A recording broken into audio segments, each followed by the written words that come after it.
Welcome to day 42 of the Sage Show, where I talk about market news from yesterday and how I think it's going to affect things moving forward. So we're in the middle of our earnings season, and a lot of companies have been reporting recently, but there are two that I really want to focus on for this episode: Amazon and Apple. So for Amazon, they beat Wall Street's expectations, with net sales reaching $158.9 billion, up 11% year over year, and an EPS of $1.43 per share, which is greater than the expectation, which was only $1.13. Amazon Web Services, or AWS, grew by 19% to $27.5 billion, and there were other aspects of their business that also showed strong results, such as advertising up 19% and e-commerce rising 7%. Operating income totaled $17.4 billion, driven in large part by AWS's $10.4 billion contribution. Amazon projects revenues to grow significantly from about the $160 billion range to the $180 billion range in this next quarter. And because of this, Amazon stock was the #1 leader in the Mag 7 yesterday, rising about 7%. But on to story number 2, Apple.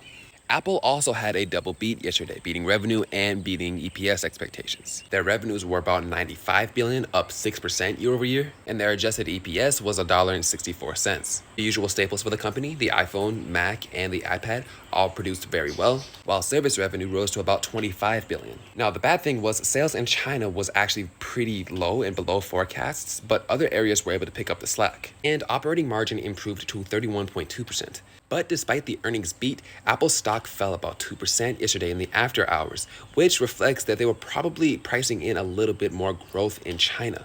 Overall, earnings season has been pretty exciting this year, with a lot of Mag 7 companies reporting hugely, like Google and Amazon. I can't wait to dive into the numbers, and I'll do that on my X profile, so make sure to follow me there. I'll put it up on the screen somewhere up here. Oh boy, oh boy.